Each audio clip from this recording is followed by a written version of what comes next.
안녕하세요. TDR 부동산 연구원의 서영창입니다. 오늘은 관계법령의 도로도 건축법 도로가 될 수 있다. 그러니까 건축법 2조 1항 11호에 건축법 도로가 있죠. 이 도로에 2m 이상 접해야 건축허가가 되기 때문입니다. 그래서 건축법 도로는 5가지인데 법정도로 4개, 지정도로 하나. 그런데 법정도로 마지막 그 밖의 관계법령에 의해 신설 고시된 도로, 관계법령에 의한 도로도 건축법 도로가 될 수 있다. 자, 그림을 보십시오. 대지가 건축법 도로에 접하여 건축허가에서 접도 의무를 충족시킬 수 있는 도로에는 관계법령에 의해서 신설된 도로도 포함됩니다.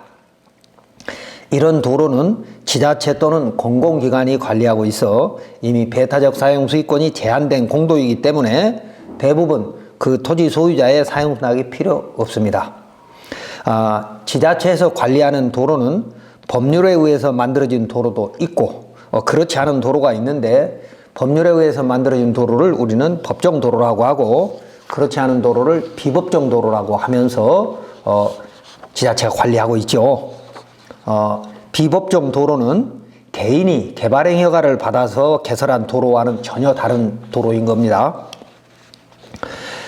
조문을 보면 건축법 2조 1항 11호에 도로란 보행과 자동차 통행이 가능한 너비 4m 이상의 도로로서 다음 항목 권한에 해당하는 도로나 그 예정도로를 말한다. 가. 국토계획법, 도로법, 사도법, 그 밖의 관계법령에 따라 신설 변경에 관한 고시가 된 도로. 나. 건축허가 또는 신고시에 시장, 군수, 구청장이 위치를 지정 공고한 도로. 이게 건축법 도로죠. 이 5가지. 이 5가지 도로에 2m 이상이 접해야 되는 것이죠. 물론 4m 미만의 경우도 있습니다. 이런 건축법 도로는 크게 5가지인데 감옥의 국토계획법에 의한 도시계획시설, 그리고 도로법에 의한 도로 7가지 있었죠. 그 다음에 사도법에 의한 도로, 그 밖의 법령 도로. 이 그 밖의 법령 도로가 생각보다 많습니다. 자, 그 그림을 보시면 1, 2, 3, 4, 5 이렇게 번호를 매겨놓은 것이 첫 번째 보면 도시계획시설인 국토계획법에 의한 도로이고 4m 이상이라고 되어 있습니다. 그리고 도로법 도로는 두 번째 도로법 도로는 8m 이상 이해하고 그 다음에 세 번째 사도법 도로도 원칙이 2차선 이상이어야 되는데 지자체 조례로 3m까지 완화할 수 있다고 되어 있습니다. 그 다음에 네 번째 관계법령에 의한 도로는 굉장히 모든 개발법에서 만드는 도로이기 때문에 그 종류는 상당히 많습니다. 그런데 이 4개를 우리는 법정 도로라고 따로 구분하는 이유가 있습니다. 법령에 의해서 개별법을 비롯한, 그러니까 국토계획법을 비롯한 개별법에 의해서 신설 변경이 이 법률 규정에 정한 대로 만들어서 즉 이렇게 만든 겁니다. 도로의 시점, 종점, 그리고 총 길이, 그리고 도로의 너비, 도로의 두께, 도로 관련 부대 시설 등등 도로 구조 기준이 각각 법률로 정해져 있다 그 말입니다.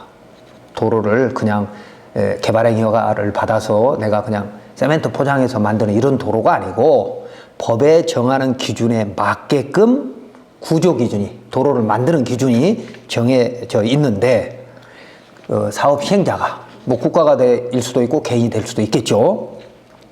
그 기준에 맞게, 그 구조 기준에 맞게 만들어야 비로소 도로 준공이 되는 그런 도로를 우리는 법정 도로라고 말한다는 것이죠. 그리고 그 그림의 5번째 보면 지정도로가 있습니다. 지정도로는 국공유지를 지정하는 경우도 있고 개인 소유인, 그러니까 허가를 신청하는 내 입장에 봐서는 타인, 국공유지가 있고 타인 소유 도로가 있는데 그런 도로도 건축허가나 신고시에 지자체장이 허가권자가 건축법 도로라고 지정을 했다면 그것도 건축법 도로라는 것이죠.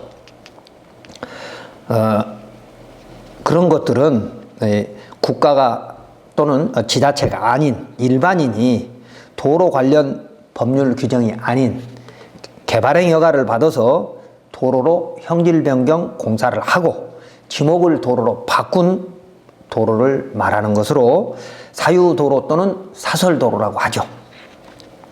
이런 사설도로를 건축법 45조 기준에 맞게 도로로 지정하면, 즉 이해관계인의 동의를 받아서 건축법 도로로 지정하면 이것도 건축법 도로가 되는 것이죠. 지정도로에 대해서는 다음 시간에 공부하기로 하고, 이번 시간에는 과목에 그 밖의 법령 도로를 간단히 살펴보기로 하겠습니다. 지자체장이 국토계획법에 의한 도시계획 시설 중 도로에 관한 사업계획을 수립하여 도시관리계획으로 결정하고, 그 결정된 도로를 지자체의 예산 형편에 따라서 단계별로 보상을 하고 사유지를 수용해서 도시계획 도로를 만드는 겁니다. 즉 지자체장은 국토의 16%인 도시지역, 주거, 상업, 공업, 녹지지역이 도시지역이죠. 이 전체 면적에 도로를 개설해서 관할지역 내 주민이 자동차 통행을 원활하게 해야 할 의무가 지자체장한테 있지만, 관할지역 내의 모든 도로를 도시계획 시설로 만들어서 일시에 공사할 수는 없는 것이죠. 반면 비도시 지역은 자동차 통행이 많지 않아서 도로를 미리 도시계획 시설로 결정하지 않고 필요시 사업 시행자 또는 지자체장이 그때그때 도로를 만들기 때문에 농어촌 도로 정비법에 의한 도로 계획은 있지만 실시계획 같은 것은 필요할 때 만들어서 시행 절차를 밟아가는 것이죠. 그래서 이 조문을 그 밖의 관계 법령에 의한 도로라고 하는 이 법조문을 얼핏 보면 건축법의 법정 도로는 4가지인 것 같지만 실제로는 100여 가지 개발법에 의해서 만들어진 각종 도로가 법정 도로에 포함되므로 법정 도로는 100여 가지가 될 수도 있습니다.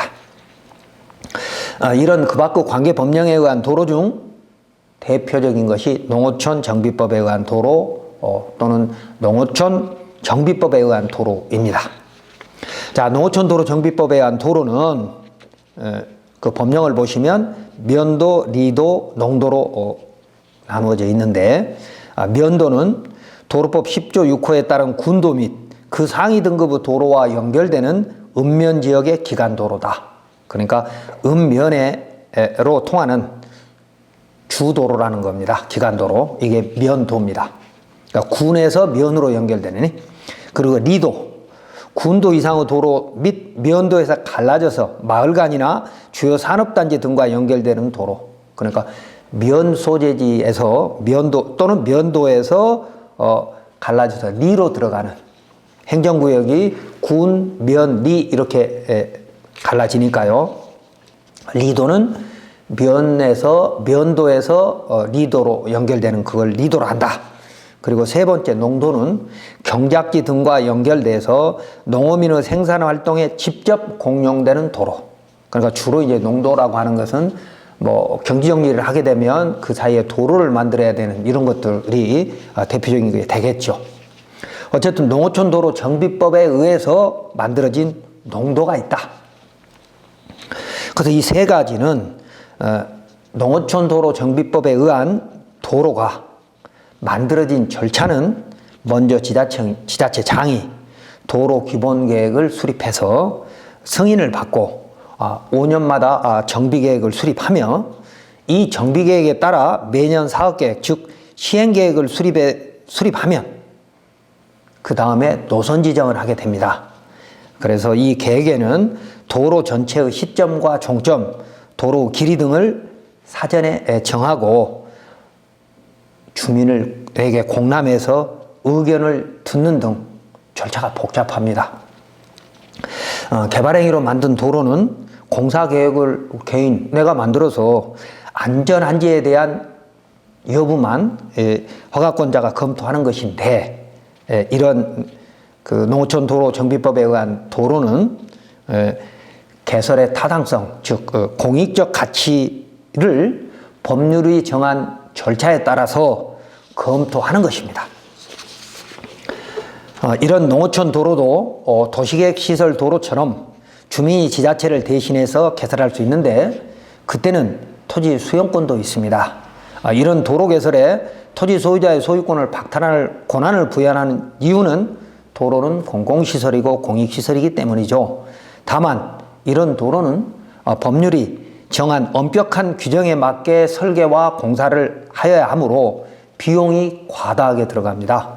그래서 개인이 주택 하나를 지을 때는 활용하지 못하고 대형 개발, 즉 전원주택 단지 또는 산업단지 같은 이런 대형 개발을 할 때는 이 농어촌도로 정비법에 의한 도로를 활용하고 있습니다. 그런데 이런 농어촌 도로 이외에 수많은 법령에 의해서 개발 사업이 이루어지면서 만들어진 너비 4m 이상의 도시계획 시설 또는 도로법 도로 수준의 완벽한 포장도로가 있습니다. 주로 2차선이 있지만 이런 100여 가지 개발지원법에 의한 대형 개발을 하면서 만들어진 도로는 건축법 도로 기준에 맞는 것이고 원칙적으로 배타적 사용 수익권이 대한돼서 누구나 사용할 수 있는 도로입니다. 다만 이런 도로도 특정 목적에 사용되는 경우가 있는데 그럴 때는 허가권자는 그 도로관리청 또는 관리자의 동의를 요구할 때가 있습니다. 예를 들어서 수자원공사가 댐건설 촉진법에 의해서 댐을 건설하면서 만드는 2차전 포장도로는 건축법 기준에 맞는 도로인데 어떤 지자체는 그 도로에 주택을 짓기 위해서 연결을 접속을 하려면 개발행위허가 계획을 수자원공사의 동의서와 함께 제출하라고 하는 그런 지자체도 있습니다. 자, 이번 시간에는 건축법 도로 5가지 중 과목의 법정 도로 4가지가 있는데 네 번째, 그 밖에 관계 법령에 의한 도로를 살펴봤습니다.